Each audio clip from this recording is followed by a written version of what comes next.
Alright, peace. I am Tahuti Ra'iteru. And this right here is the truth about the chakras, Kundalini, and everything you need to know. But first things first, here is my disclaimer. This presentation contains extreme truth and not for the faint-hearted. So if you want to take the red pill and see how deep the rabbit hole goes, then carry on watching. But if you know that you can't handle the truth and you want to take the blue pill, then stop this video now. Okay then, let's get straight into this. What are chakras? Chakra is a Sanskrit word meaning wheel, and it is correctly pronounced chakra or chakru. So the chakras are energy vortexes, also known as wheels of life. There are around 88,000 chakras in the body, but there are 7 major chakras. These 7 chakras rotate and draw in and give out prana, also known as chi energy. The chakras act as gateways to consciousness, and each chakra that is activated will give you a new awareness and raise your consciousness. The chakras also act as energy transformers that regulate the flow of vital pranic energy through the body. Prana is universal energy, life force energy that flows throughout the entire human body. Prana is present in all animate and inanimate things. It is this prana that gives life to all things. And once a person is dead, prana is no longer present in the body.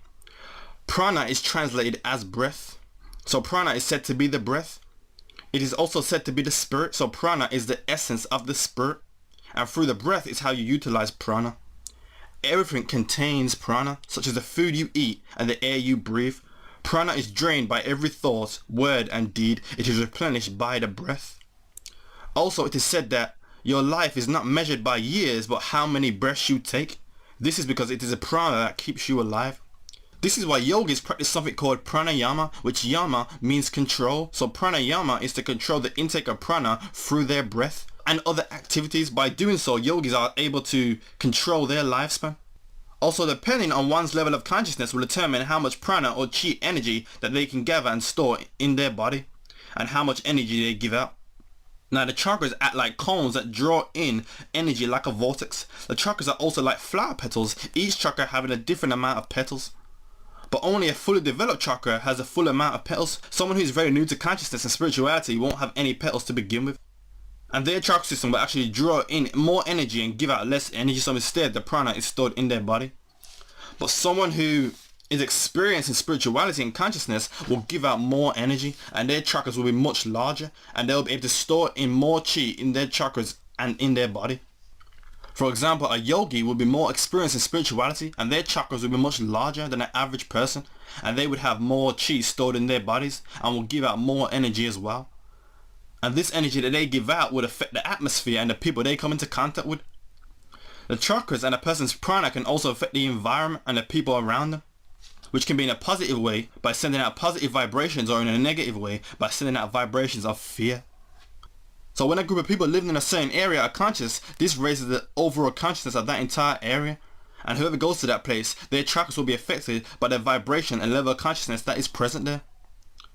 But the level of chi you draw in and give out is not determined by age, and you can get children that have a higher vibration than an adult simply because that child was born with a high level of spiritual awareness, and their chakras draw in and store more chi. So for example, a young monk living in Tibet would have a higher spiritual vibration than a fully grown adult living in the West, simply because the young monk lives a more spiritual life than the adult living in the West. So that young monk in Tibet would have more wisdom than the adult, because it's not about age, it's about spiritual vibration. So don't be fooled by age and think that because a guy is older he's wiser, as there are some adults out here who have a spiritual vibration close to that of a baby, simply because their life was based solely around the mundane and they neglected the spiritual. But on the other hand, you have people who are very old and wise souls, but they are in a young body. So don't just dismiss someone because they are young, as that is just a vessel. They could have very old souls and wisdom to offer you. But see, a lot of people want to activate the chakras because they believe that they will get some type of superpower, which is false. The whole thing about chakras giving you superpowers is a new age myth, as chakras are wheels of consciousness that exist as like a barrier to control the flow of energy. And once you have realized and activated that chakra, that barrier opens and you receive a whole new level of consciousness pertaining to the area which was activated. Also, you cannot charge your chakras. That is another myth manufactured by the New Age movement. Chakras are simply doorways or gateways that allow you to reach higher states of consciousness.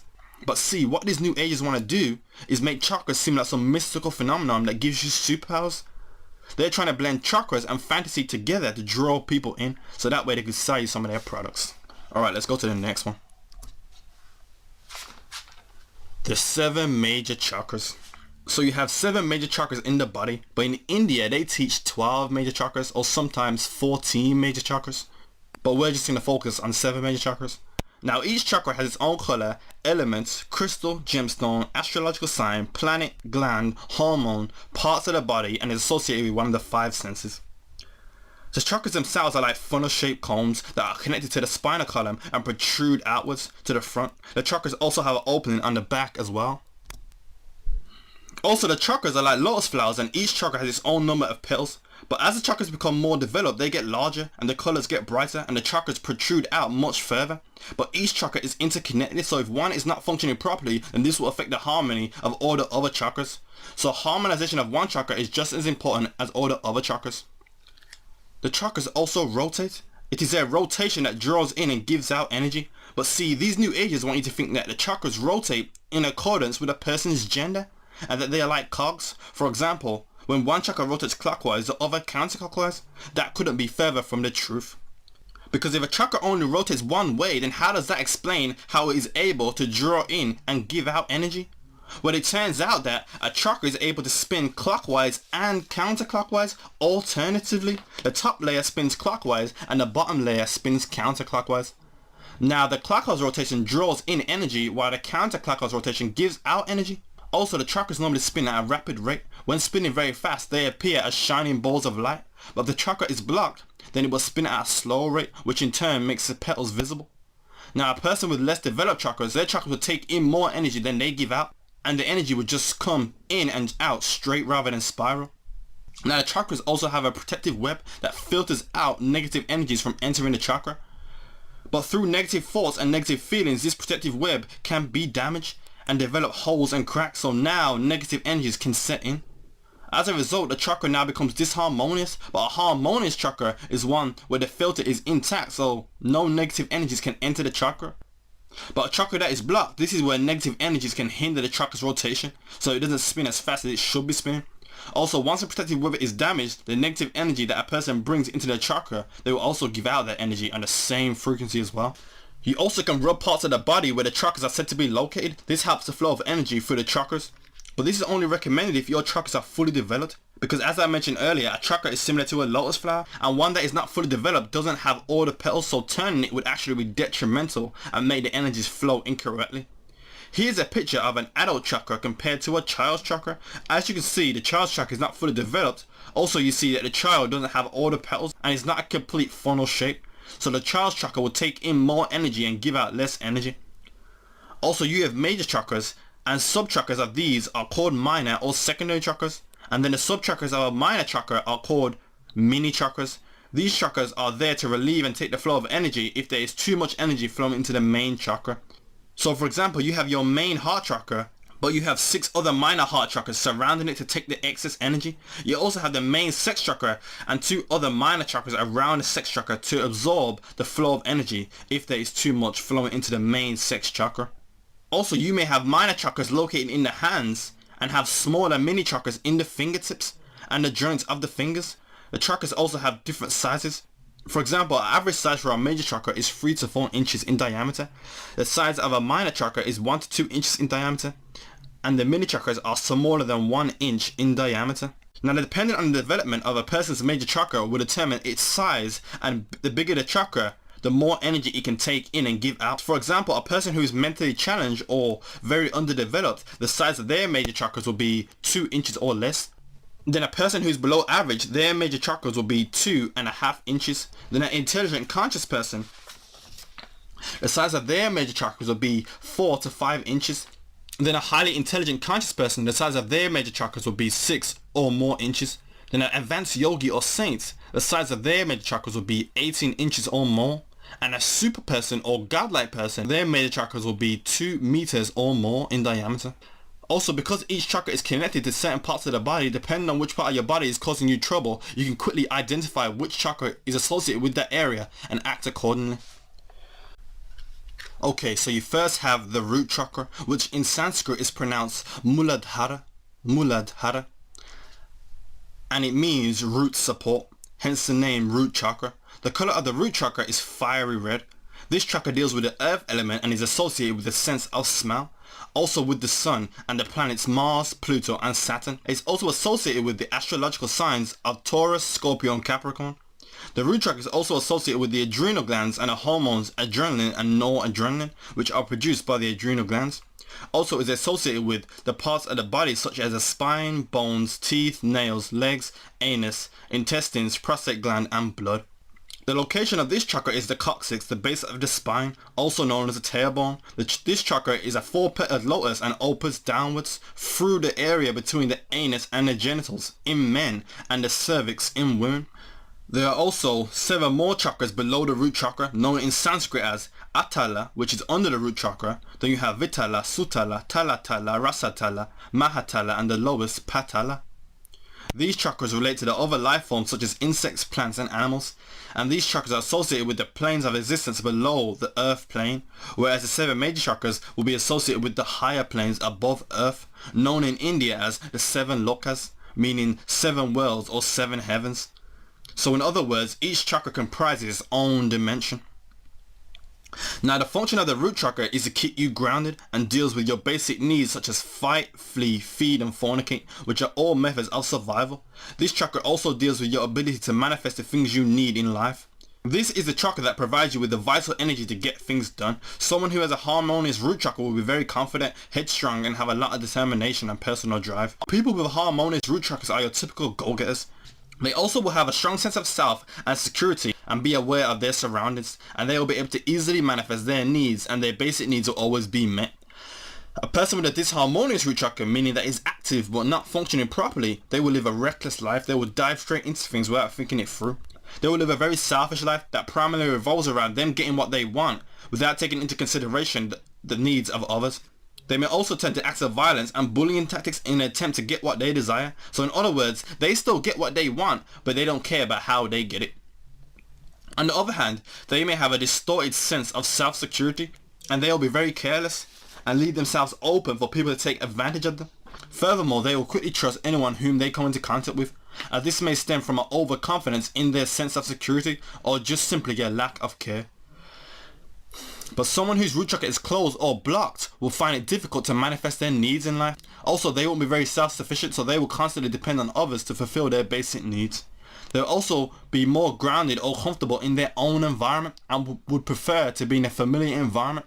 And they will be extremely uncomfortable in an unfamiliar environment. They will also be very uncomfortable when a foreigner enters their environment. In addition, they will want to surround themselves with less people, as they lack that primordial trust and will only be able to trust people who they are very familiar with, so they will mainly choose to be around family members or really close friends. Furthermore, when they do come into contact with someone outside of their circle, they will be extremely careful with what they say. So each encounter that they have with someone, it will be like they are walking on eggshells, as they don't want to unnecessarily upset someone and make them dislike them, which could in turn affect their sense of security and well-being, and they already have a low sense of self-security as it is. Furthermore, someone whose consciousness is stuck in the root chakra, they'll be in a very deep sleep state and it will be near impossible to wake them out of. But also the chakras are interconnected, so for example, if your root chakra is not functioning properly, then this will affect the harmony of the other 6 chakras. Also, the root chakra is a polar opposite to the crown chakra, and in order for you to be on this planet, you must have a root chakra and its polar opposite, which is the crown chakra. Lastly, the root chakra is closely related to money. This is because money is one of the main means of survival out here, so someone with a harmonious root chakra will always have enough money to handle their basic needs, and may still have some left over for other things. A person with a disharmonious root chakra will be plagued by greed and will strive to have more money than what they actually need. This person doesn't know what it means to have too much money. Then finally, a person whose root chakra is closed or blocked will struggle with money and handling their basic needs. And when they do have money, they will be excessively cheap, as they will still have a low sense of self-security, so they have a fear of not having money, so they will save it more. Next, we have the sex chakra, which is often confused as the sacral chakra, which is a secondary chakra that is closely related to the sex chakra as they are in close proximity to each other. It is located in the sacrum just above the coccyx and opens towards the back. It has the same number of petals as the sex chakra, and this chakra deals with sexual energy and sexual power. But the sex chakra, which is pronounced in Sanskrit as Svadhisthana, and means own abode. The color of this chakra is orange. This chakra deals with the water element and is associated with the sense of taste, also with the moon and the planets Venus, Mercury and Pluto. It is also associated with the astrological signs of Cancer, Libra and Scorpio. The glands that will be associated with this chakra are the kidneys and the hormones calcitriol and erythropoietin. It is also associated with the parts of the body such as the pelvic, lumbar, kidneys, bladder, and the liquids in the body such as blood and digestive fluids. The location of this chakra is at the upper part of your pubic hair. The sex chakra is a 6-petaled lotus and opens forward. Now, one of the important things that you should know is that even though the Svadhisthana is known as a sex chakra, it actually has nothing to do with the acts of sex apart from seeking pleasure from sex, which is why it is not associated with the sex organs or the reproductive glands, as those belong to the sacral chakra, because that is a chakra that mainly deals with sex. This chakra deals with your lower creativity and seeking pleasures and experiencing sensations from things such as sexual contact and from other activities such as food, drink, art, music and entertainment. And because of this, the sex chakra is what deals with your addictions. In addition, it is this chakra that makes us attracted to the opposite sex. This chakra also deals with your sexual desires. From this chakra is where we get our passion and vitality from. But the harmony of this chakra will determine the health of a person's ego and how they feel about themselves in relationship to others. Also, a person whose consciousness mainly revolves around the sex chakra, they'll be in a dream state, and they'll basically be living the dream, such as a dream job, dream house, dream car, and they will take the various steps necessary to make that dream a reality. But the sex chakra holds a lot of power, as sexual energy is very powerful. And because of this, a lot of Indian teachings place an emphasis on celibacy in an attempt to raise and transmute this power to the brain to raise consciousness. Now, a person with a harmonious sex chakra will be a very passionate and creative person. They will also be very joyful and playful. They will have a healthy ego and feel good about themselves. They will also seek pleasurable experiences, but will mainly be for special occasions, and these experiences won't hinder them but will in fact benefit them, either physically or spiritually. Furthermore, sex will mean more to them. They won't want to partake in it just for pleasure, but actually for procreation and starting a family. Furthermore, someone who has a very harmonious and developed sex chakra, they'll be able to gain more pleasure from their activity, and they will be able to be satisfied and able to experience more sensations from the smaller things in life, and it will seem to others that they are having more fun. So people with harmonious and developed sex chakras are normally the product of jealousy. They might not even have to say anything to the person, as they would just be envious of how much fun they are having. But this envy would normally come from people who have disharmonious sex chakras, whereas a person with a harmonious sex chakra, they would just join in the fun. In addition, people with harmonious sex chakras are naturally funny and charismatic, and because of this they normally attract a lot of people, as people want to be around them, as they gain pleasure and fun from being around them. But a person with a disharmonious sex chakra, their life will revolve around pleasurable experiences, and they will be gravitated towards things that feel good, looks good, taste good and what sounds good. And they will seek these without taking into consideration what this may be doing to their body and mind. All they care about is living in the moment, and they don't care about what happens tomorrow. In addition, a person with a disharmonious sex chakra is very prone to addiction, and they may be addicted to some type of drug, and once addicted they will have a very difficult time getting off that drug. They would also be very self-indulgent, and they will surround themselves with a multitude of luxuries and luxurious items. You would normally find these people in the most popular restaurant trying to find this cuisine, or at the movie theater watching the next big blockbuster. You may find them in the most popular club, at a party or at a concert to see their favorite mainstream artist. Or you may even find them waiting in line for the newest technology or product. Pretty much any place that offers a good level of amusement or entertainment is where you would normally find these people. They do this because they are obsessed with seeking pleasures and can't be satisfied with what they already have. So in other words, they are still able to have fun and show elements of creativity, but they will go overboard with it and take the fun to the extreme. They will also be able to have a laugh, but they will have a distorted sense of humor and will gain pleasure and enjoyment in other people's shortcomings. They may even go as far as causing bodily harm to someone just for a good laugh. Furthermore, a person with a disharmonious sex chakra will have an unhealthy ego, as they will constantly be comparing themselves to others, and rather than feel satisfied with what they have, they will feel like they are missing something, or they will envy others for what they have which they don't have, as they feel that this person is gaining more pleasurable experiences than they are, and they equate this person's level of pleasure to the things that they have. So now they feel that they need to acquire those things to try and gain the same pleasure that it seemed this person was experiencing. So these people will go out and buy clothes worn by a celebrity, as to them the celebrity status or celebrity lifestyle is the ultimate form of pleasure. So they will acquire these things to emulate the level of pleasure that it seemed the celebrity was having. Furthermore, a person with a disharmonious sex chakra will have a broader circle of friends. This is because it will increase the opportunity for more pleasurable experiences as they have more people to share it with. But also when it comes to sex, a person with a disharmonious sex chakra will have no regard for life and will treat sex like a meaningless commodity. And they will enter sexual relationships with the opposite sex without being tied to them emotionally. This is because sex for them would just be for pleasure. On the other hand, someone with a disharmonious sex chakra will often talk about sex quite often, as sex will always be on their mind and they won't be able to have a conversation that doesn't mention sex, as they are primarily centered around the pleasure that sex offers. In addition, this person may also suffer from chronic masturbation. But having a somewhat disharmonious sex chakra is common in this society, as we are constantly plagued with sexual images and pleasurable experiences are right at our fingertips. So it's very easy to become overly indulgent in these pleasurable experiences as they are so omnipresent and abundant in this society. Now, a person whose sex chakra is blocked, they will have a lack of creativity and playfulness. This person may be very dull and boring as they lack that vitality and passion, so they don't really know what it means to have fun. They also won't feel too good about themselves and may feel uncomfortable in their own skin. But on the other hand, someone with a blocked sex chakra will have a lot of suppressed sexual energy and sexual impulses. And as they are dull people, they don't have a proper way to act on their sexual impulses and desires. So what will happen is that they will develop strong sexual urges and unusual sexual fantasies. And when they eventually find a way to act on their sexual impulses, it will be to the extreme. And a manifestation of this would be rape. So this person may actually go out with the intent to rape someone. Another manifestation of this would be sexual perversion and pedophilia.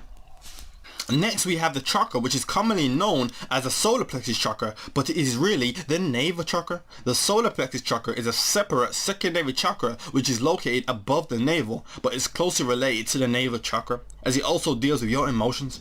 Now the navel chakra, which is pronounced in Sanskrit as Manipura.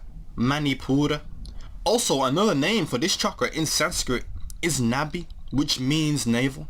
The color of this chakra is yellow-orange, but over time, through development of this chakra, will transform into a more golden yellow color. This chakra deals with the element of fire and is associated with the sense of sight. It is also associated with the sun and the planets Jupiter, Mercury and Mars, and the astrological signs of Leo, Sagittarius and Virgo.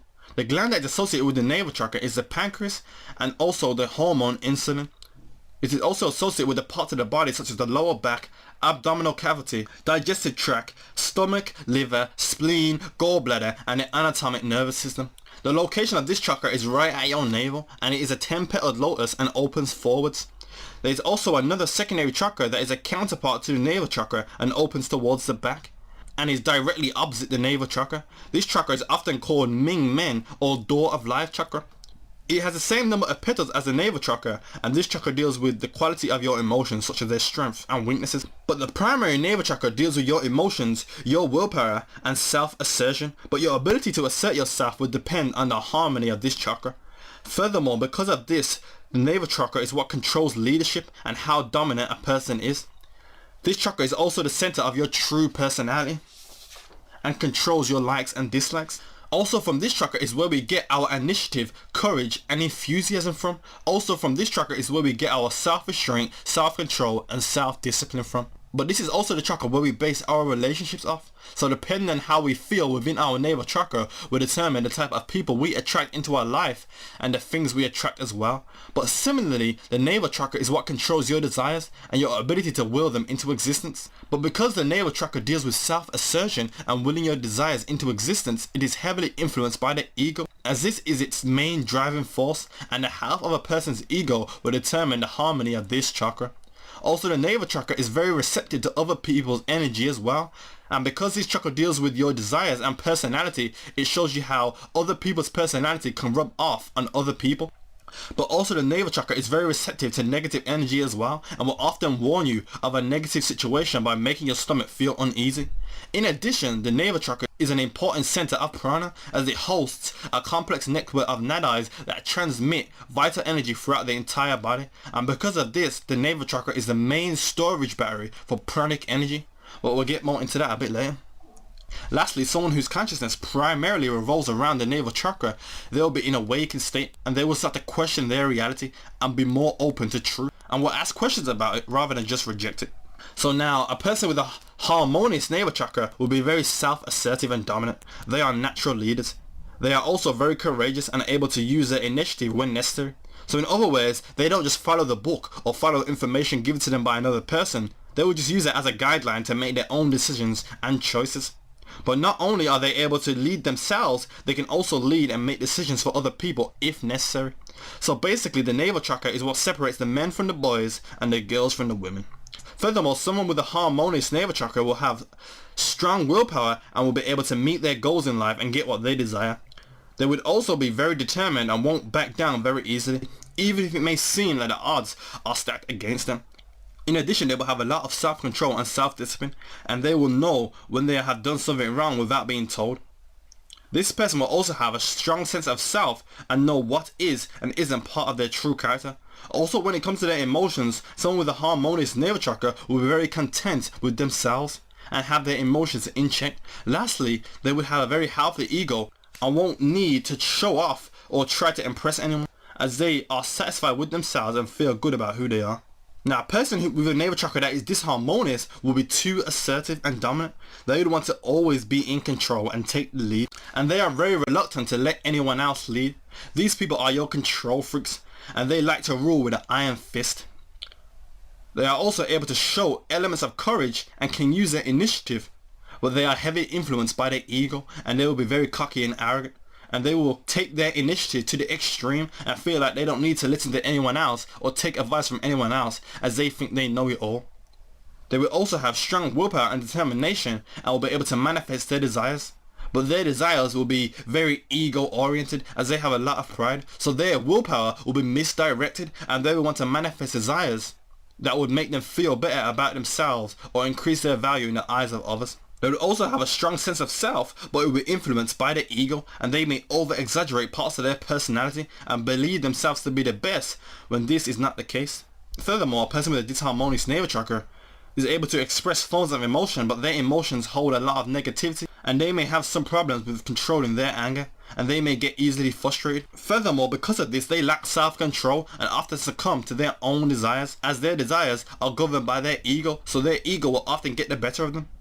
And they may do things that is not part of their true character just to satisfy their ego. Furthermore, their negative emotions and huge ego will hinder their ability for logical thinking and will cloud their judgment, so they may misinterpret some of the most obvious forms of evidence. Now, a person whose navel chakra is blocked will lack assertiveness and dominance. They will also show a lot of cowardly traits and will not be able to use their initiative and take the lead. These people are born followers. They don't know what it means to be their own leader. So they will often gravitate to someone who gives them good advice, and they will follow this person and let this person make decisions for them. Also, they won't have much willpower or determination and will often fall short when it comes to achieving their goals. They will often quit when the going gets tough, so they will start many things but won't finish them. Furthermore, they will not have a very healthy ego, and they'll be very insecure and have low self-esteem. They also don't know themselves very well and can be easily manipulated. In addition, they have a lack of self-worth, so they will try to increase their value in the eyes of others by seeking material things. They want to seek recognition from others, and just knowing that people acknowledge their existence makes them feel better. These people are your attention seekers, and in some cases will go to extreme lengths to get people to notice them. They will do anything just to get people to focus on them, even if only for a few minutes.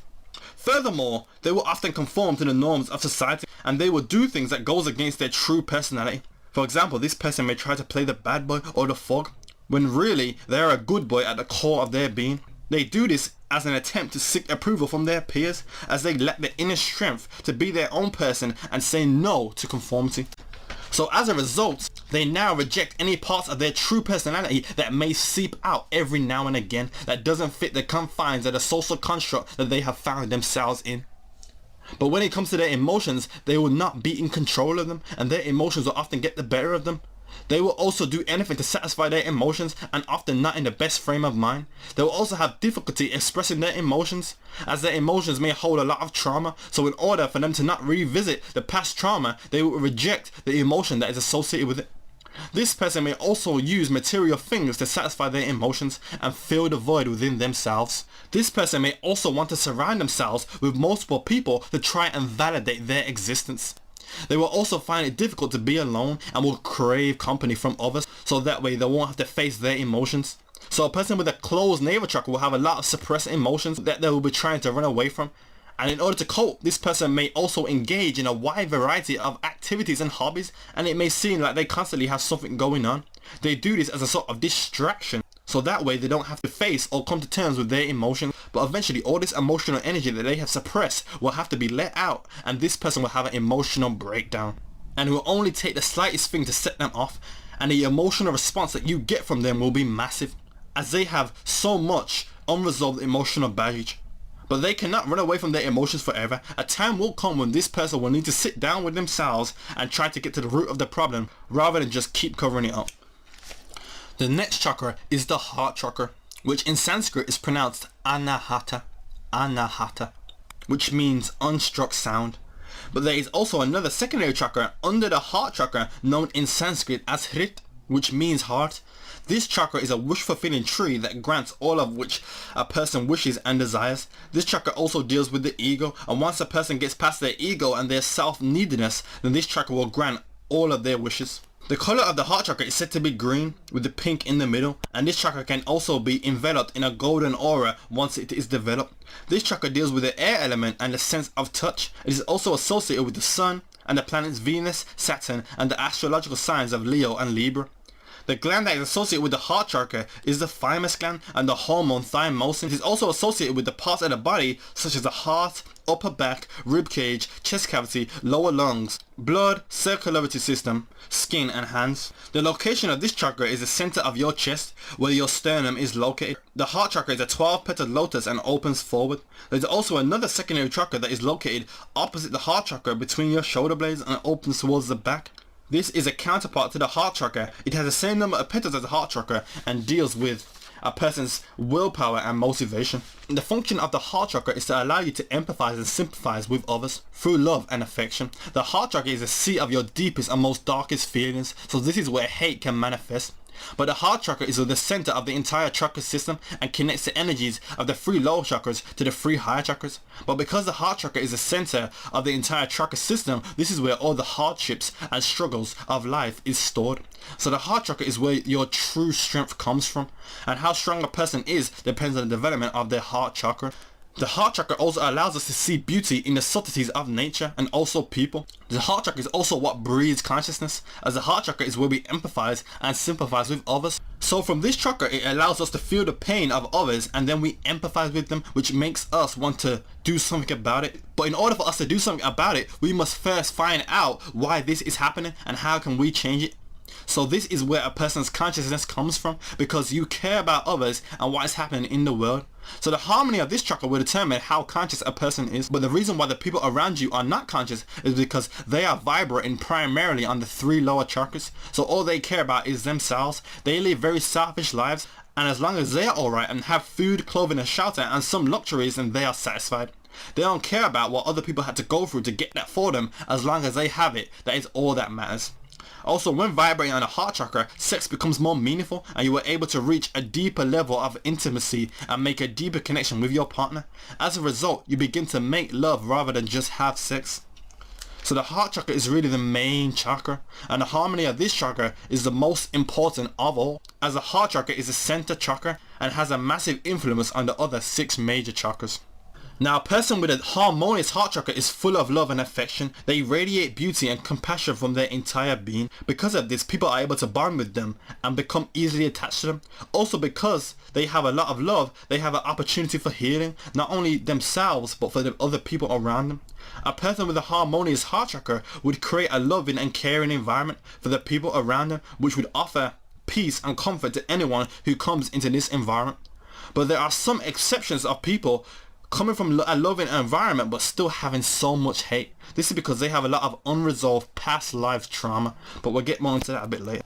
Also, a person with a harmonious heart chakra has a strong urge to help people and cannot stand to see people suffer, as they strongly empathize with others and feel their pain right at the core of their being, which makes them want to take positive action. Also, this person will do things for people without asking for anything in return, as it is just knowing that they have done the right thing is all this person needs. This person will also be very strong and centered, as they are able to withstand more of what the matrix throws at them than most people. Also, this person will have a huge amount of love for the subtle things in life, such as being in nature, observing the animals and playing with their children. Also, because of this, the heart chakra is linked to the third eye, because the third eye deals with your perception. So when you consider subtleties of nature, this fine-tunes and develops your overall perception, which will help you to be able to perceive the bigger picture of life. Now, a person with a disharmonious heart chakra has a lot of love to give, but they are unsure about how to express their love, so they may throw out their love to someone who may give them hate in return, and it is a cycle of love and hate. They tolerate this because they don't know what it means to be loved, so they see this person's hate as a form of affection, when any normal person would not tolerate this and will cut that person off from the supply of their love. Also, this person will go to extreme lengths and may shower someone with gifts in a desperate attempt to get this person to love them, as they have lost the sight of the true meaning of love and think that it is something that can be bought. This person will also secretly expect something in return for all their acts of kindness, and feel disappointed when they don't receive anything, or saddened when they have not at least been acknowledged or appreciated for what they have done. Furthermore, they will have difficulties saying no to people, as they don't want to hurt the other person's feelings. So this person will go along with the majority of what people ask of them, even when they don't feel that way. So they will come across as a pushover, and people may often take advantage of them. On the other hand, a person with a disharmonious heart chakra has no problem showing love and affection for others, but when it is time for them to receive love, they will reject it and act as if it's not necessary. They may even show slight embarrassment when greeted with affection from others, as soft and tenderness feels awkward to them. They also develop very strong attachments with people they come into contact with and find it difficult to let things go. They tend to store a lot of grief and distress in their heart chakra and can often hold unresolved issues and grudges over a long period of time. Also, because they develop such strong attachments with people, they may often get offended or hurt when the person they are attached to doesn't share the same feelings as them, thus storing more grief in their heart chakra. Also, this person is very easily offended and takes a lot of things to heart.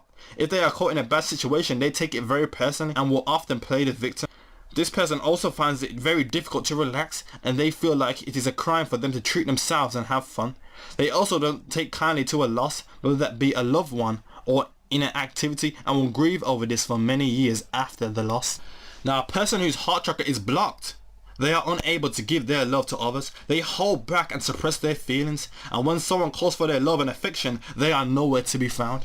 They distance themselves from situations that may tug on their heartstrings to avoid having to feel any form of sympathy and empathy, as this stems from a fear of rejection, as there was a time when they gave out their love but it was rejected, and they may not have received back the affection that they wanted, and this deeply hurt them. So in order to avoid being hurt again, they hold back their love and close off any forms of affection. Also, this person may come across as cold or heartless. This is because they want to shut off any parts of their love that may seep out as a defense mechanism, so that way they won't be rejected again.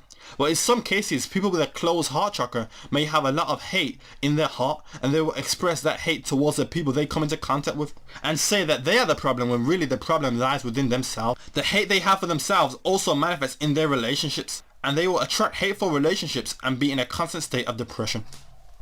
The next chakra is the throat chakra, which in Sanskrit is pronounced Vishuddha, Vishuddha, which means pure or purity. The color of this chakra is light blue, but can also be a silvery color as well. This chakra deals with the element of ether, which in Sanskrit is called Akasha. It is also connected with the sense of hearing. It is also associated with the planets Jupiter, Mercury, Mars, Venus and Uranus, and the astrological signs of Gemini, Taurus and Aquarius. The glands that are associated with this chakra are the thyroid gland and the parathyroid gland, and the hormone thyroxine. It is also associated with the parts of the body such as the lungs, bronchioles, esophagus, vocal cords, throat, jaw, jowls and the back of the neck. The location of this chakra is between the depression of your neck and your voice box. This chakra is a 16-petaled lotus and opens forwards. The function of the throat chakra is to allow us to express ourselves and communicate with the world. This chakra deals with our higher creativity, whereas the sex chakra deals with our lower creativity. Through the throat chakra is how we express how we feel and what we think. The throat chakra is what allows us to communicate all of the characteristics of our lower and higher chakras, such as our thoughts, ideas, what we perceive, our laughter, love, passion, happiness, anger, and aggression. The throat chakra is also connected to a secondary chakra that is located at the back of the neck and opens backwards. This chakra deals with your sense of self and is a counterpart to the throat chakra and has the same number of petals. There is also another secondary chakra that is located at the back of the neck and deals with a person's ability to love and embrace others. So this chakra is more related to the heart chakra, but serves as a bridge between the heart and the throat chakra to allow you to express your love from your heart chakra through your throat chakra. But from the throat chakra is where the passion and the lower creativity from the sex chakra manifests as higher creativity, which makes us want to sing, hum and moan. Through the throat chakra is how we express our innermost feelings, and this allows us to understand ourselves better, because depending on what we say will allow us to further explore ourselves. But because of this, a lot of people tend to use the throat chakra as a defense mechanism to hide their true feelings, so they may intentionally express feelings that are the complete opposite of their true inner feelings. For example, a person may communicate feelings of confidence in a certain situation when really they are scared. They may also overemphasize certain attributes of themselves to hide other attributes that they may lack. They do this as a defense mechanism, as they may be insecure about that part of them, and it may hold some deep-seated emotions. But because the throat chakra's natural instinct is to express our true inner feelings, when a person wants to hide their innermost feelings, they have to try much harder to conceal it. So even though they do this, it is still noticeable that it is not their true feelings, because you can see how hard they are trying. So they really only do this to make themselves feel better and to try to trick their own emotions. But all that really does is further suppress the emotion, and it will pile up, and that person will no longer be able to hide it. Also, the throat chakra only has one language, as it expresses itself through the emotions that is present in everyone. For example, a Chinese man may be in danger and he could be shouting and screaming in a Chinese language, but even if you don't speak the same language that he speaks, you will still be able to understand that he is in danger, as the throat chakra communicates the same feelings and emotions that you have. So you're able to interpret this regardless of the language.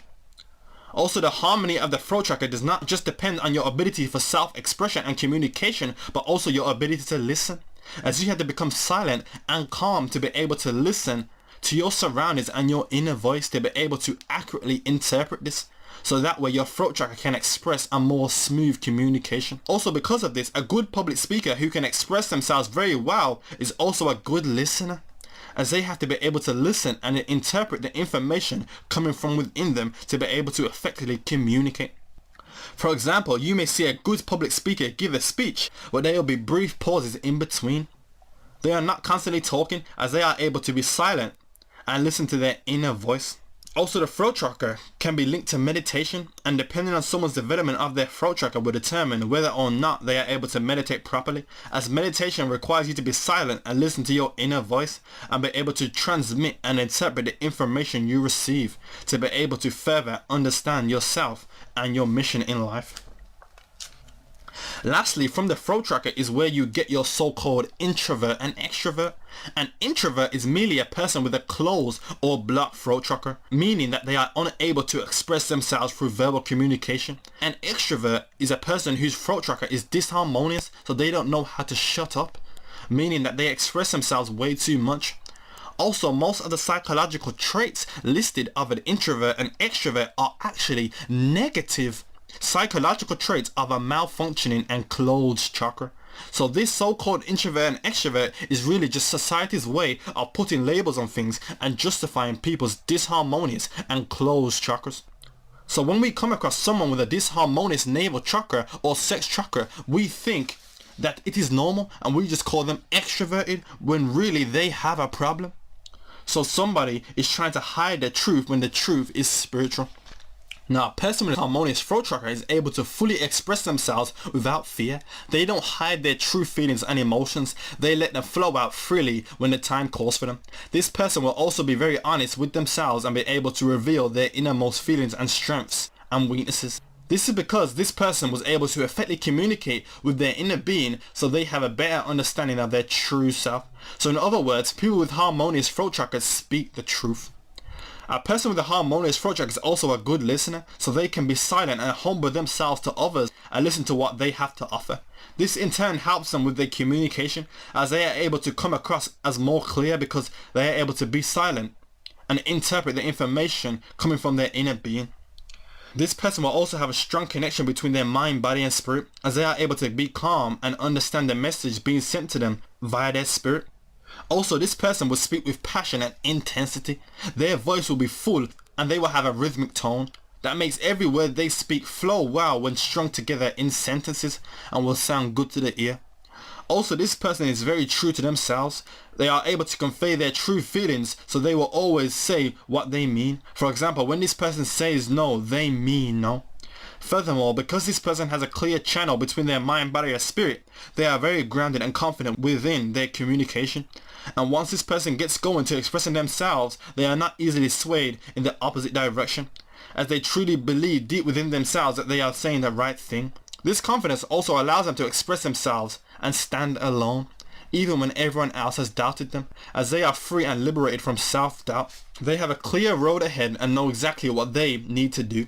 They put all their trust into their spirit and allow it to guide them through their journey. This person will also share their knowledge and wisdom with others freely, without fear of how they will react or the opinions they will have about them, as they know as long as they have brought them the truth, it doesn't matter what other people think. In addition, a person with a harmonious throat chakra will be free from prejudice and able to listen to anyone and not let their ego get in the way, because they know that everyone and everything has something to offer them, and if they would only stop and listen, they can take all the positive lessons from that situation and add it onto their spirit and move forward. And through gaining experiences and expressing themselves gives this person joy and happiness and a feeling of completeness from their entire being. Lastly, harmonious throat chakras are normally present in stand-up comics, entertainers and musicians. Now, a person with a disharmonious throat chakra has difficulty expressing their true and deeper feelings and will often conceal their true emotions. They do this as a way to protect themselves from realizing their own insecurities and also to appease their ego. So as a result, this person may come across as fake, as their words lack meaning because it's not truly how they feel. Also, these people don't have a real confidence in themselves, so they communicate a false confidence, and this can often be noticed in their actions and the way they communicate. So in other words, these people are liars. Furthermore, because they are unable to express their own feelings, they will often express the feelings of others, so they will talk about others. These are your people that gossip. But they don't gossip because they are bad people. It is simply because their throat chakra is disharmonious, so they have an urge to express themselves. But because they cannot express their own feelings, they have to express and communicate the feelings of others. Also, these people are generally loud and they talk too much. These people don't know what it means to be quiet. They have a constant need to want to express themselves, so they are not very good listeners, and a good communicator is also a good listener. So because they are not very good listeners, they are unable to silence their mind and listen to their body and spirit. So they don't have very good communication between their body and spirit. So what happens is that when they receive an emotion, they are quick to express that emotion rather than be silent and try to understand that emotion. So for example, when they are angry, they are quick to vocalize it. Or if they are sad, they are quick to vocalize it, rather than going inside themselves and trying to understand the root cause of how they feel. So in other words, these types of people are very explosive. And when they get emotional, it's not very pleasant to be around them, as they won't listen to you because they are constantly talking and expressing themselves. Because of this, they lose all forms of logic and reasoning, so they will often lash out on you and take their emotions out on you even though you're trying to help them. Furthermore, because they lack a good connection with their mind, body and spirit, they don't know themselves very well. They might think that they know themselves, but really what they are expressing are falsehoods and false characteristics that don't actually belong to their true personality, but they are trying to make it a part of their personality as they are still in search of their own identity. Also, someone with a disharmonious throat chakra will often be able to articulate well and speak in a rhythmic tone similar to someone with a harmonious throat chakra, but rather than use this for good and communicate honesty and their true intentions, they use this to deceive and manipulate people. This is often present in salesmen and womanizers who say things that they don't actually mean for their own personal gain. Now, someone whose throat chakra is closed or blocked is unable to express themselves or any feelings for that matter. They keep all their feelings and emotions bottled up inside, The fear of rejection and public opinion hinders them and makes them hold back their true feelings. These people are very shy, quiet and withdrawn. They only speak when spoken to and conversations are very short. Also, their voice lacks intensity and they may be stuttering as self-expression is not very easy for them. So their voice often seems forced. But in some cases, someone with a closed up throat chakra may have once had a harmonious throat chakra, but then it may have got closed when they moved into a new environment. So they shut off all forms of self-expression as a defense mechanism and instead chooses to listen and gather information about their surroundings. Also, you may come across someone who may seem like they have a closed throat chakra because they are very quiet and withdrawn, but really it is because they are surrounded by people who have disharmonious throat chakras. And they are very loud and constantly talking. So in other words, they don't listen. So this person may actually be expressing themselves, but it is drowned out by the loud and overwhelming self-expression of the people around them. So in comparison, it looks like this person is quiet and withdrawn. But when this person is in an environment with people who have harmonious throat chakras, they come out of their shell and begin to express themselves normally without hesitation. Also, because this person is unable to express themselves through communication, they may seek other avenues for self-expression such as art, music, storytelling and poetry. This helps them to relieve all of the emotions and feelings that they may have held back during everyday interaction. But because their main form of expression comes from other avenues such as art and music, these people would normally be very talented in those areas. But because they still have a fear of public opinion, they may be very reluctant to show off their creative work. But when they do, it is a masterpiece. Also, someone whose throat chakra is closed up, they are very good listeners because they spend a majority of their time in silence. So they are able to listen to their emotions and understand them. So they will have their emotions in check. Also, this silence allows them to connect with their inner being and interpret their messages being sent to them, similar to a person with a harmonious throat chakra. But they are unable to express this through the communication, so this will often show in their art and music, and their work will often be very intuitive and creative. But not only are they good listeners to themselves, but also good listeners to other people, so they make very good friends. But this also affects them in relationships, especially if they are men, as they may often find themselves in the friend zone. But the harmonization of the throat chakra is an important one, as through this is how we express the feelings of all the other chakras and communicate them to the outside world. And depending on what we communicate will determine how we are perceived by others who come into contact with us, thus affecting our reality and the things we experience on the physical. The next chakra is the third eye chakra, which in Sanskrit is pronounced Ajna, which means command. The color of this chakra is indigo blue, but the tantric color of this chakra is said to be white, but it is also said to be golden yellow and red. But these colors may differ depending on the different functions at the higher levels of consciousness. So for example, this chakra would be white during logical and rational thought, then it would be a golden yellow during moments of intuition and creativity, then it would be red when using extrasensory perceptions.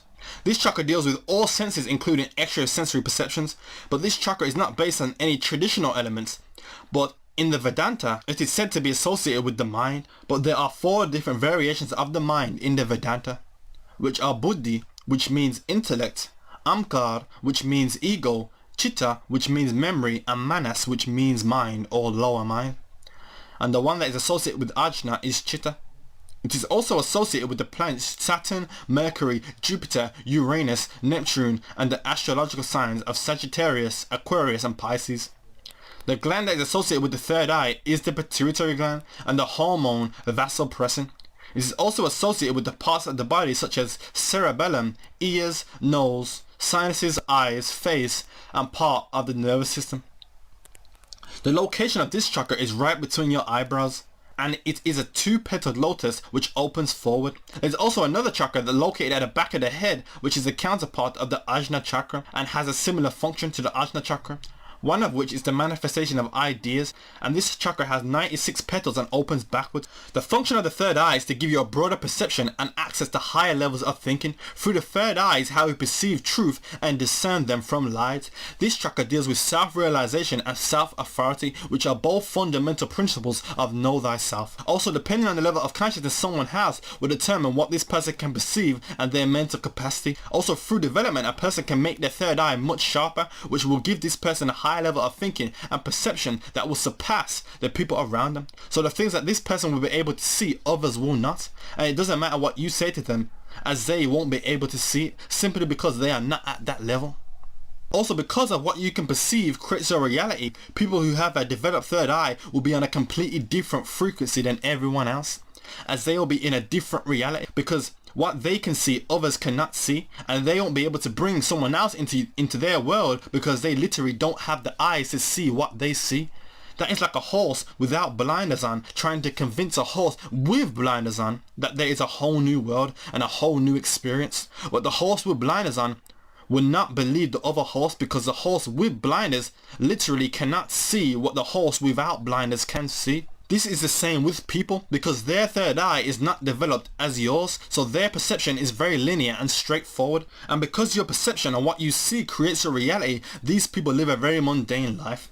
Also, the third eye is connected to the throat chakra, because we communicate and express the things we see and perceive through our surroundings. But because you have a broader perception, the things you see others cannot see, so now the things that you express and communicate through your throat chakra sound crazy. The people around you start to think you are crazy, but you're not crazy. It's just that they literally cannot see what you're seeing. Also, this is how you know that you are raising in consciousness, when people around you start calling you crazy. This is because the development of your third eye is far greater than theirs, and your level of thinking is on such a higher frequency that the people around you cannot even comprehend your thought patterns anymore. So you come across to them as crazy. But you really know when you're raising in consciousness is when so-called conscious people start calling you crazy.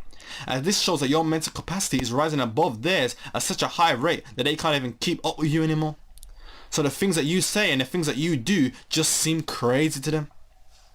But not only does the third eye give you a higher mental capacity, but it also gives you a deeper level of intuition. So your ideas are unorthodox and creative. Also, the third eye gives you higher spiritual awareness, so your dreams become more vivid and deep. You may also gain extrasensory perceptions, such as being able to see auras and other phenomena that operate outside the scope of ordinary perception. But all these abilities mean nothing if you don't have the knowledge and wisdom to understand exactly what you are seeing. Also, the knowledge you gain and the information you bring down from the crown chakra is synthesized by the third eye, and it breaks it down so that way it can be understood by your level of consciousness. So knowledge definitely goes hand in hand with the development of your third eye. Also, your perception and the things that you perceive are heavily influenced by the harmony of your lower chakras. For example, your emotions and feelings play an important role in what you can see. So if your emotions are not in check, this clouds your judgment and your ability to analyze the situation. And this analytical ability is based upon the development of the mental capacity of your third eye. So your emotions and feelings definitely have an effect on your third eye. So that is why it is important to not let your emotions get the better of you. So it's good to stay calm with a clear head. This is why meditation is very important for the third eye, as it teaches you to be calm and focus, which are desired attributes if you want to access the abilities of the third eye. Now, a person with a harmonious third eye has an urge to seek truth. They are gravitated towards the truth, and they know deep within themselves that there is more to life than what it seems, and they intend to find the answer. These people are your real truth seekers. Basically, if you are listening to this right now, then you have a somewhat harmonious third eye. Also, this person will have access to all the abilities mentioned above, such as higher mental capacity, strong intuition, and possibly extrasensory perception. Also, this person will be very humble and grounded, as in order for them to have a harmonious third eye, they would have had to master the lower levels of the root chakra, sex chakra, and navel chakras. This person will also be very sharp and have a keen eye, so it will be very difficult to pull the wool over this person's eyes. But the downside to this is that a person whose third eye is fully open, they will not have many friends, as there will be very few people that are operating on the same intellectual wavelength as them to be able to connect with. Also, this person will be very knowledgeable, as they would have to have a certain level of knowledge to know what they are perceiving. For example, if you take an average teen to an exotic rainforest that he has never seen before, he is not going to know what he is looking at, because he has no knowledge of rainforests. But if you take an archaeologist who is experienced in rainforests, he will know exactly what he is looking at, because he has the knowledge and is able to understand what he can perceive. So because the average teen had no knowledge of the rainforest, he may as well have not even been there, as he won't get anything out of it apart from a new experience. But the archaeologist will get more out of it because he has knowledge of what he is looking at. So in essence, someone's perception is limited to how much knowledge they have, as they may be able to see something, but if you can't understand what you are looking at, you may as well not even see it. Also, someone with a harmonious third eye, they have a high level of thinking and strong intuition, so the ideas that they come up with are unorthodox and out of the ordinary, as their thoughts and the things that they perceive are coming from a place that is free from the shackles of mundane thinking. Also, an awakened third eye allows a person to really decode their reality.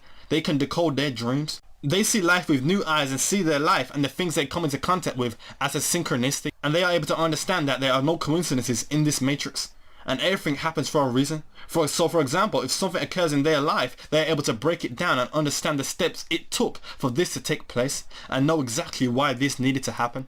But this person is only able to do this once they reach a higher level of consciousness and fully awaken the third eye. Once you get to this level, you know what it truly means to be living in a digital world.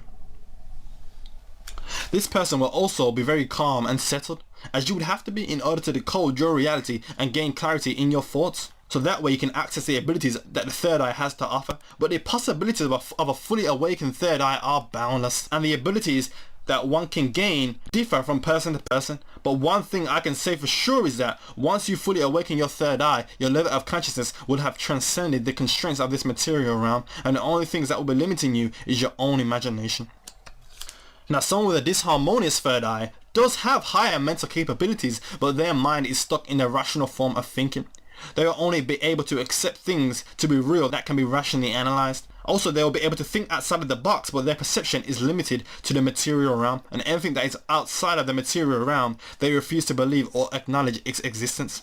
They may even have some extrasensory capabilities, but they won't believe their eyes and will often write it off as an illusion or some type of trickery, and they will try to rationally analyze it and look for a logical answer rather than just accept there is more to life than the material.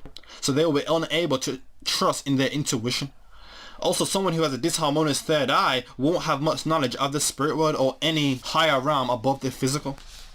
So they may have access to extrasensory perception, but they won't know what they are actually perceiving is outside of the material realm. So they may actually think that what they are perceiving is normal rather than understand that is a gift that they have. On the other hand, someone with a disharmonious third eye may have knowledge of the spiritual and higher realms, but their mind will be stuck in religion, and anything that happens spiritually or is supernatural, they will often attribute this to another entity rather than give the credit to themselves. So these people will be very confused, and it will be very difficult to convince them otherwise. Also, if the root chakra is disharmonious, this will affect the harmony of the third eye, because that is a chakra that keeps us grounded and stable. So now, if this person has access to extrasensory perception, they won't fully understand what they are perceiving and may even fear it. So as a result, they will attribute their extrasensory perception to being just part of their wild imagination. And because their grounded energy of the root chakra will be disrupted, and other chakras such as the Navel Chakra will also be disharmonious, the extrasensory perception of the third eye will become overwhelming for them, and they may even have a mental breakdown and won't be able to discern from truth and falsehood. They won't know what's real anymore, as their mind and intuition will be telling them one thing, but their society will be telling them another thing. So they won't know who to trust. They lose touch with reality and live their life in turmoil and distress. Now, someone whose third eye is closed will not be able to perceive anything that is outside of the physical realm. They will reject anything that suggests otherwise. Their consciousness is contained within a box and cannot think beyond the confines of that box. And over time, they have gotten comfortable with that box, and they may even resort to attacking anyone who tries to suggest a reality that will pull them outside the comfort zone of that box. Their thinking is very straightforward and linear. They are easily fooled and will believe pretty much anything that is told to them by the powers that be. This person will not think before they act, and their thoughts will most likely be dominated by their lower chakras. Also, their thoughts will be very cloudly and they will be very confused. Some of their thoughts may not even be their own, but because they are confused, they think it is their own and act accordingly. People with a closed third eye will also have strong desires for things they don't need, and will often justify their usage with flawed logic, and will convince themselves that this desire is necessary for a logical reason rather than an emotional one. These people will often struggle in situations that call for their mental capacity, as their minds will be clouded with emotions, so they cannot think logically. But it is near impossible to wake up people with a closed third eye, as they are very closed-minded, and trying to make them believe the truth is trying to show a blind man a beautiful mosaic. And it doesn't matter what you say, he won't be convinced because he literally cannot see.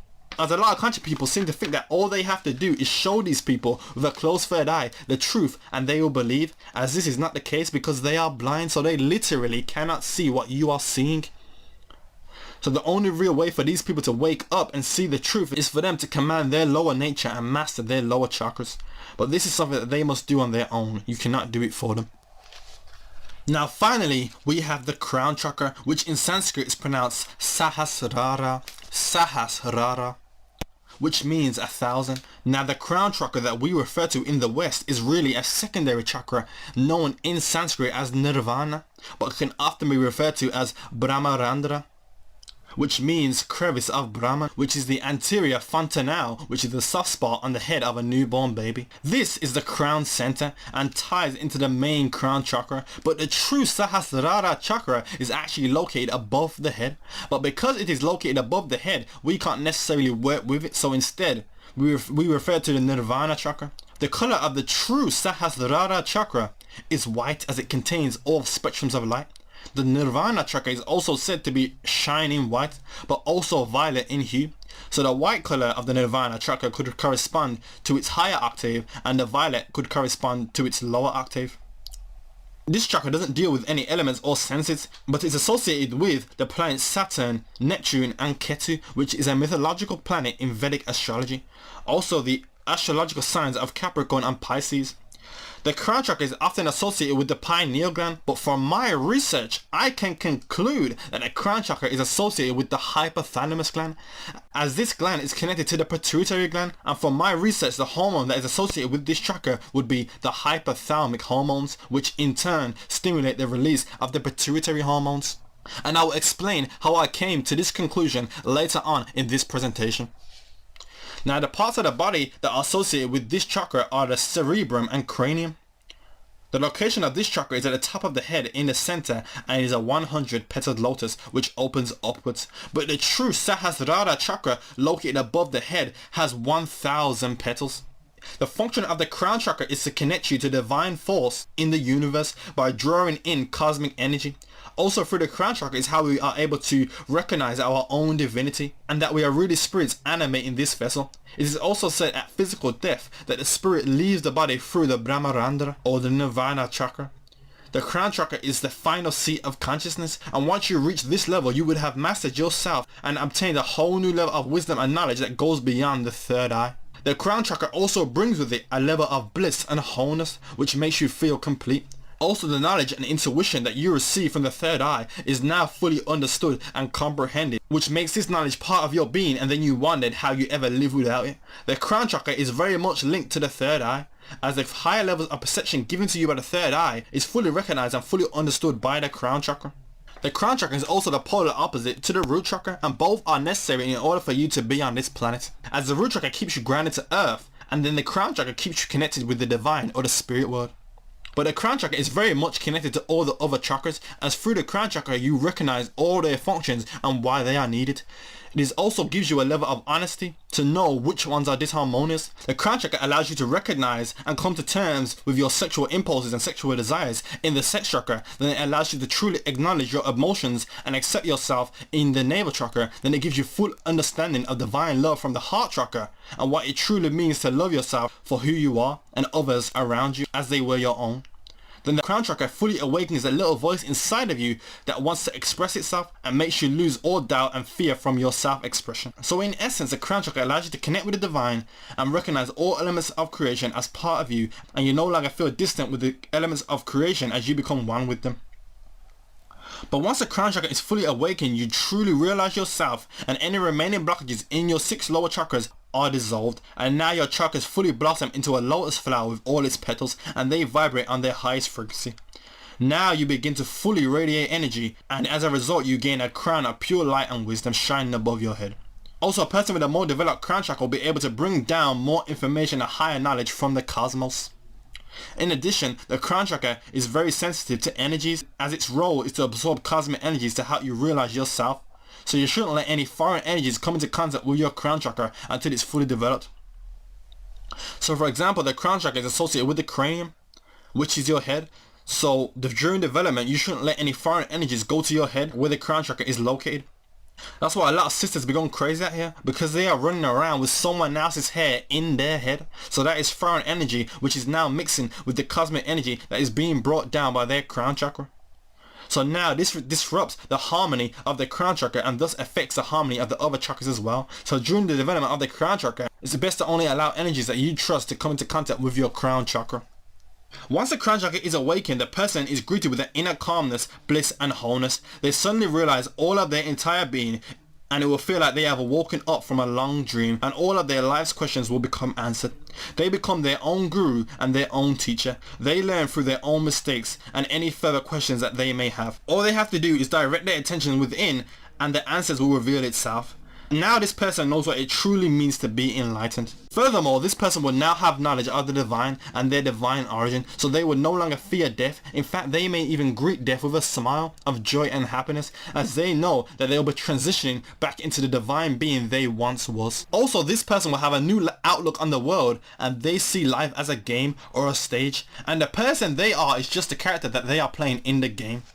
They understand that life is just an experience that their spirit has to go through. In addition, the trivial things in life no longer faze them. They walk by them as if they are nothing, as those things are no longer part of their reality, and they see them as just an illusion now. Also, the crown chakra doesn't form any blockages, so once it is open, it is open. It can either be active or inactive. And once fully active, there is also opportunity for more development of the crown chakra. So someone with a closed crown chakra will be disconnected to their spirit and the divine, and they will feel like something is missing in their life but won't know exactly what it is. Also, they will constantly be plagued by life's questions and will often seek guidance from other enlightened people to give them the self-assurance and recognition that they are lacking from their own crown chakra. This person may even fear death, as they have no knowledge of the divine or the divinity within themselves, and they see death as an end rather than a transition into a new paradigm. Furthermore, without full awakening of the crown chakra, this person's chakra system will constantly be shifting. One minute it will be harmonious, the next minute it will be disharmonious. So to ensure that your chakra system stays balanced, opening of the crown chakra is very important. So this shows you the importance of the 7 major chakras and how it is a necessary part of your spirituality and overall human growth. Alright, now so let's go to the next one.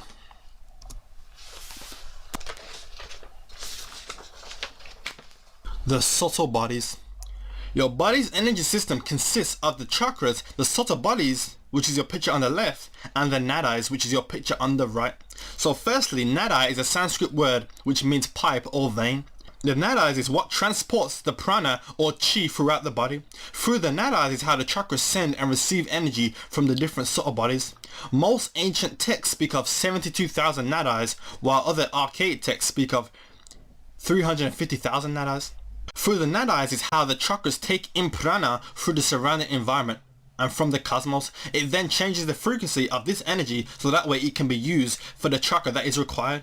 But also the chakras can take in the energy directly as well. The nadis unite to form 14 channels, but there are 3 main channels that transport vital energy.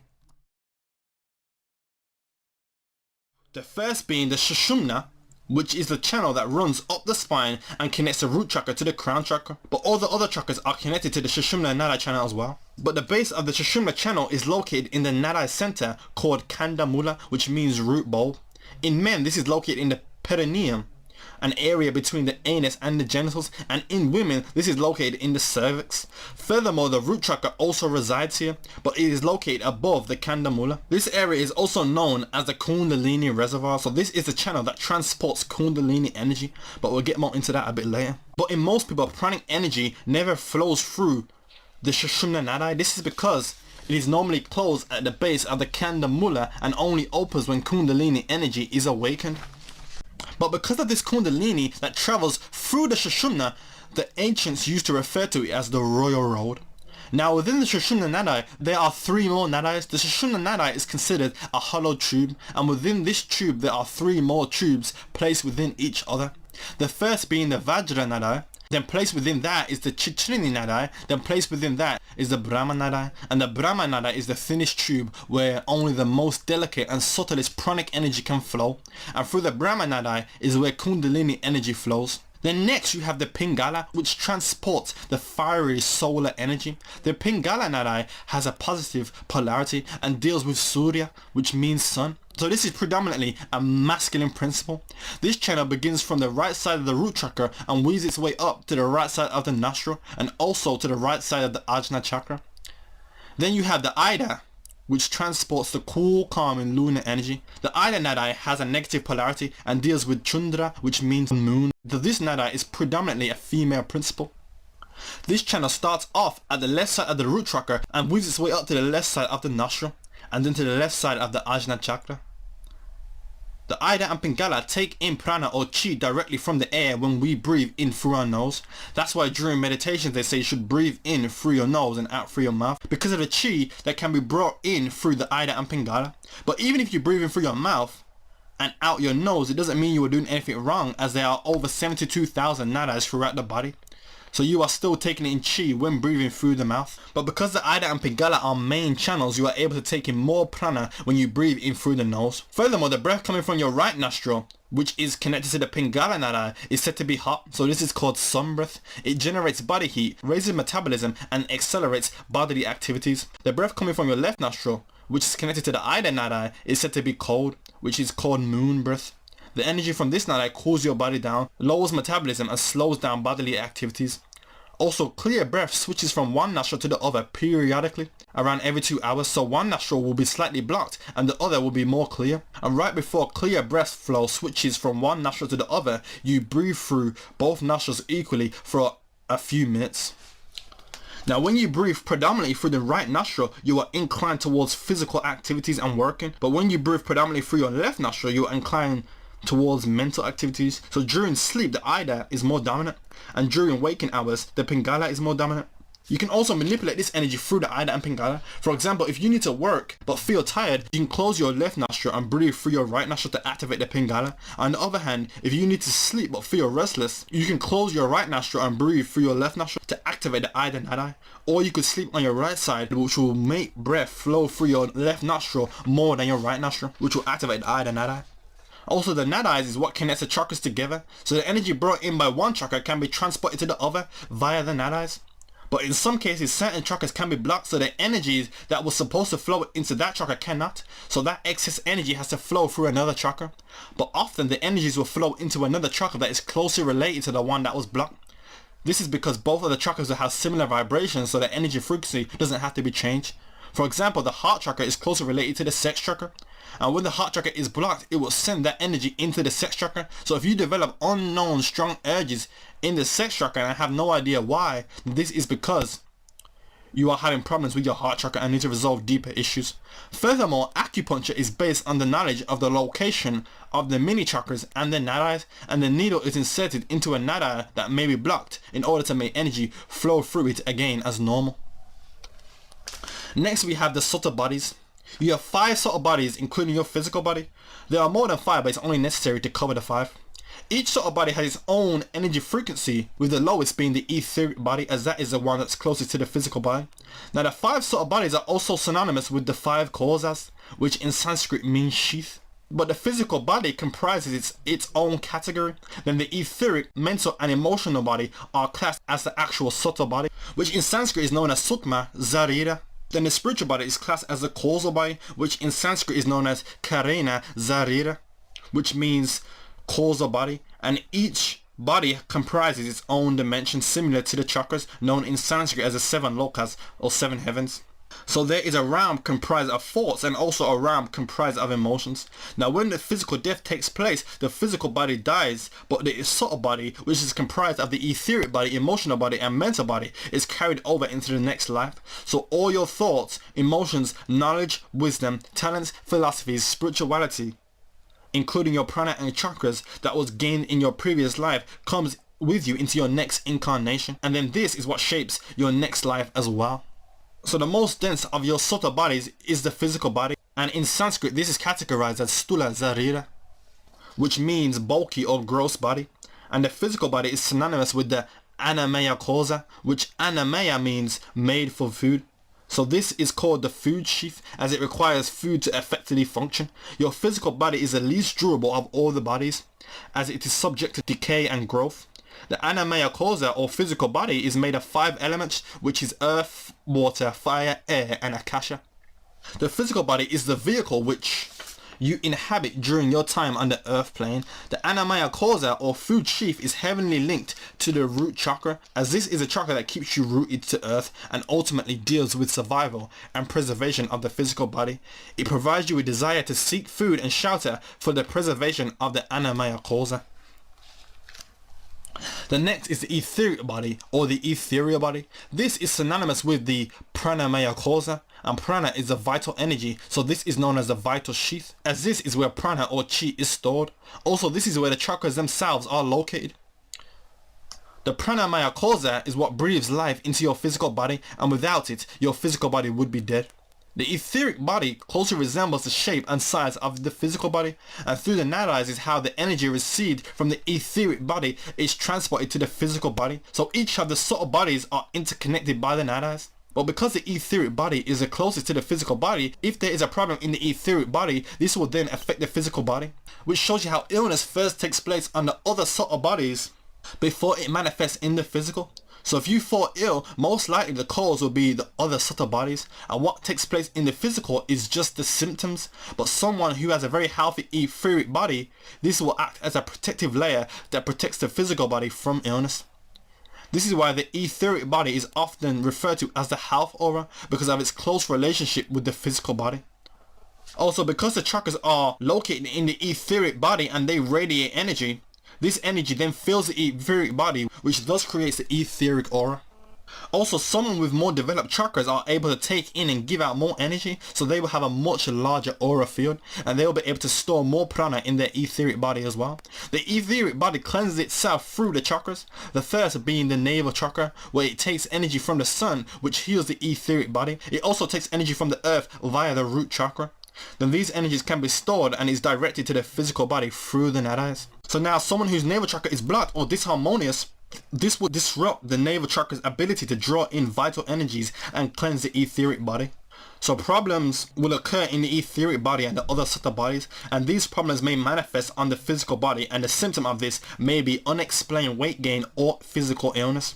This is because the etheric body is the important link between the physical body and the higher subtle bodies. It transports the information we get from our physical five senses to the higher subtle bodies, and then transports information from the higher subtle bodies to the physical body as well.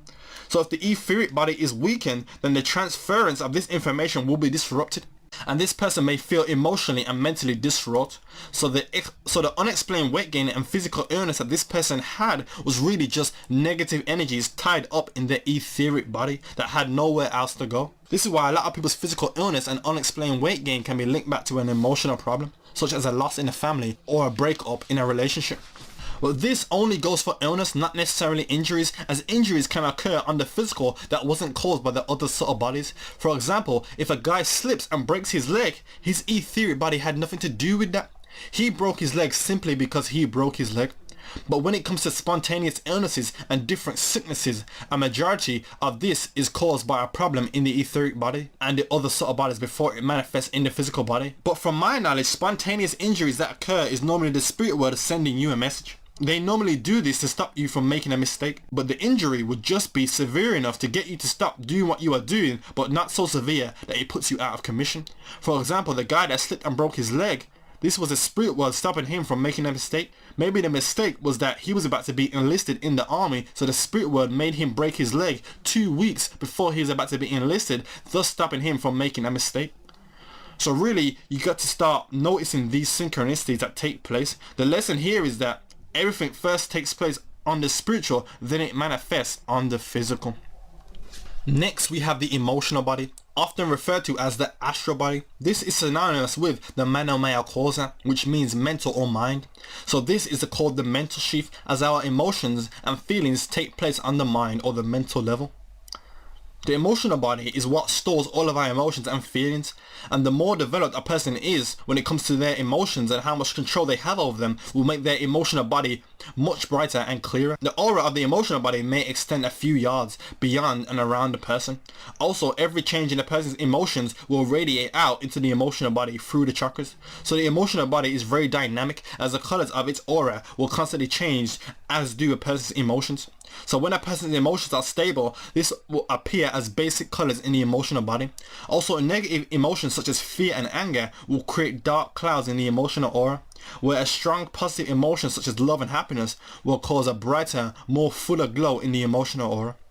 The emotional body can also store unresolved emotions and fear that a person may have, and due to the law of attraction, these unresolved feelings in one's emotional body will attract situations or experiences that mirror exactly what we are feeling within. So a person's reality is really just a manifestation of how the person feels within. This is why someone who feels something is often confronted with that which they fear most, as fear is really just an unresolved emotional pattern and a person's inability to let go. As they may have had a bad experience and the negative feelings that are associated with the experience, they may suppress these through their fear of falling into that situation again. So fear is not false evidence appearing real, as there is a reason why you fear it. This is because you had a bad experience with it, but you were unable to let that experience go and move forward. Instead, you hold onto these feelings, which creates anxiety and fear of that situation occurring again.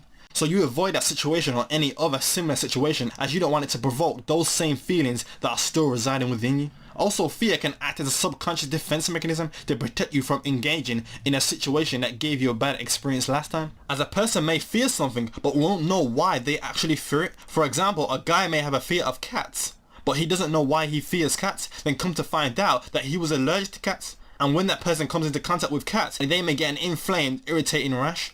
So that fear was there to protect them in their ignorance from engaging in a situation that could cause them harm. But in some cases, fears can also be genetic, as the ancestors that came before them may have had a bad experience, then the fear of that experience then manifests in you, because it is stored in the genetic memory bank or DNA, as DNA is just information. Also, because of this law of attraction, most of our relationships are based on the vibration emitted by our emotional body. But most of these unresolved emotional issues originate from the area of the Navel Chakra. Furthermore, these unresolved emotions can affect you physically. As a person who has so much emotional issues, maybe from past relationships, they can actually become physically ill. Also, because the emotional body comes with you into your next incarnation, this shows you how all the unresolved issues you have from a previous life follow you into the next life, and this is what shapes the experiences you have in this life from beginning to end. This is why you can get some people who have so much anger and hate even though they came from a loving and caring family. This is because of the unresolved emotional patterns that carried over from their previous life. Also, each time they reincarnate, that person actually chooses their family, which will be best suited to help them relieve some of the unresolved emotional issues. So for example, a person that may have suffered from loneliness and still has those feelings of loneliness present in their emotional body may choose to reincarnate into a family where they have loads of siblings. So that way this person won't be alone and will help to resolve their unresolved emotions of loneliness. Also, in some cases, one's karma can be carried over into the next life. So the negative things that this person may have done in a previous life, they have to pay for it in the next life. But these unresolved issues act as a type of emotional weight, and this is what makes people constantly reincarnate into the physical. Because if you know it is an illusion, then why do people keep reincarnating back? This is because they have so much unresolved emotional weight in their emotional body, so they have no choice but to come back and resolve these issues. But when people do reincarnate, they lose memory of why they actually came back here in the first place. So the aim of the game really is to activate and harmonize these 7 wheels of life, seek knowledge of self, so that way you don't have to come back here. Also, animals can play a role in relieving some of the unresolved emotional issues that humans have. This is the reason why people have pets, as they are a form of emotional rehabilitation to help you deal with the lingering emotional problems that you may have. So the reason you have a pet is because your higher self or spirit feels like you need a pet or animal to help you with your emotional rehabilitation. This is because an animal allows you to express your love and feelings for them through the heart chakra. Also, they help you to open the heart chakra, which once opened, a person emits a healing and loving vibration that will heal their unresolved emotional issues. So for example, when you see someone who has loads of dogs, they may say this is because they like dogs, but no, it is not because they like dogs. It is because they need those dogs for their emotional rehabilitation. So their higher self will make it seem like they like dogs, so it will justify their needs for dogs. But really it is for their emotional rehabilitation. So for example, the very first level of the emotional rehabilitation would be a dog. as this shows that a person needs a lot of emotional rehabilitation, as a dog is very expressive and their love is unconditional. A dog doesn't care what you look like. A dog will love you either way. Also, you don't have to ask a dog if it loves you, as they are very affectionate and show their love by jumping around and stuff, which is why it is so effective in releasing the emotional issues. But then the next level would be a cat, as they are still expressive with their love, but they are a little bit less expressive than dogs, but are still effective in relieving the emotional issues. But then you may go up to a bird or another mammal. And then the very last level would be a pet fish, as they aren't really that expressive, so this person who has a pet fish won't have much emotional issues, but the fish does allow that person to build up some responsibility, as you still have to take care of them and feed them. But the reason why these spirits incarnate into these pet animals is to aid humans with their emotional issues, and by doing so they may also relieve some of their karma that they may have. Then once you are done with your emotional rehabilitation, you can work your way back up to open your emotions with humans and connecting with humans again. So next we have the mental body, which is synonymous with the vids and mea causa, which means full of intelligence or knowledge. So this is the intellect sheath. So the mental body is where all our thoughts, ideas, intuition and logical thinking is formed. The mental body has two components, which is the intellect, which in Sanskrit is known as buddhi, and then the ego, which in Sanskrit is known as amkar. The intellect is how you discern truth from lies, and your intellect guides you in making wise choices. Now the ego is your human identity. The ego is who you believe yourself to be in the matrix. The ego accepts and rejects ideas that do not fit the character that it knows itself to be. The mental body has a higher vibration than the etheric and astral body. It has an oval-like shape, and as a person raises in consciousness, the aura of the mental body will exceed that of the emotional and etheric body by several yards. In a mentally less developed person whose level of thinking will be very linear, the color of their mental aura is milky white, and the colors will be dull, and the structure is very tight. But a person who is more mentally developed, their thoughts will be more abstract, and they will have a much sharper awareness, so their aura will be much clearer and the colors will glow much brighter. But like the emotional body, the mental body is also capable of storing rigid thought patterns that can hinder a person's ability to think new thoughts. But these rigid thought patterns can also have an effect on your other bodies as well, because both the etheric body and the physical body react to strong impulses and vibrations from the mental body, which shows you how what you think also determines how you feel and the condition of your physical body. Because these rigid thought patterns may hold negative thoughts that will influence your emotions, which will affect you physically. For example, if a person thinks they are a loser, then they will be a loser. But if someone thinks they are a winner, then they will be a winner. It's just that simple. So positive thinking and positive affirmations are also important for a healthy body.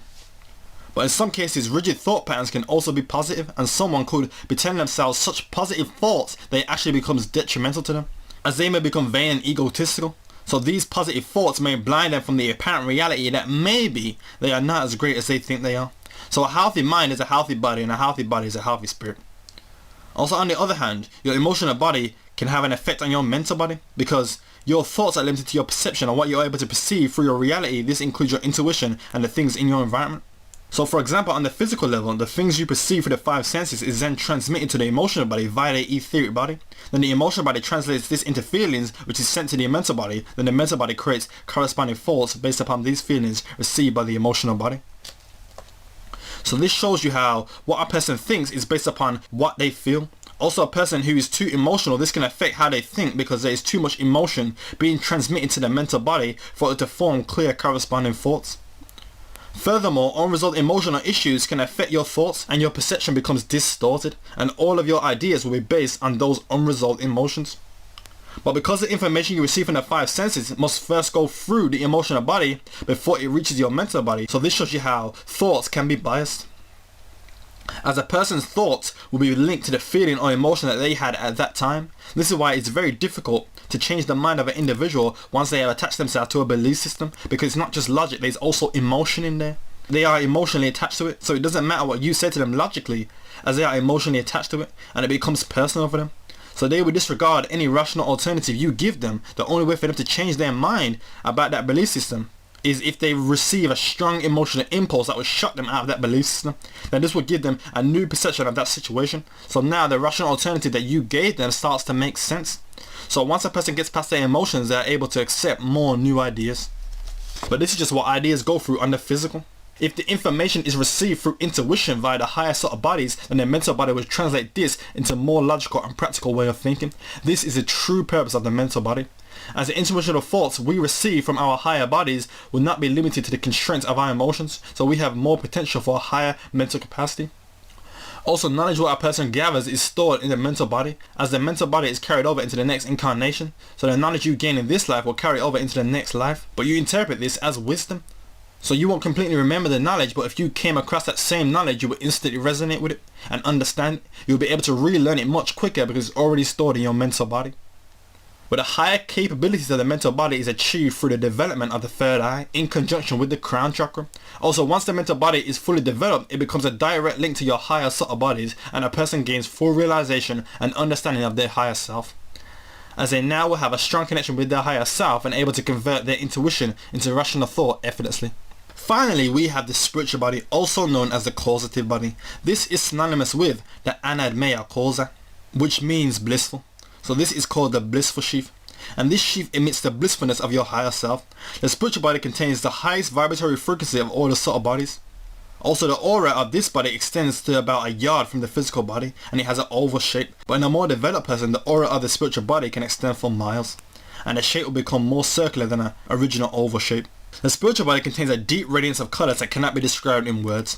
The spiritual body constantly receives energy from one's own spirit in its purest form. Then this energy is then changed into a low frequency to be received by the lower subtle bodies. So the aim of the game is to try and preserve some of that raw energy from your spiritual body. This raw energy is a true expression of your spirit.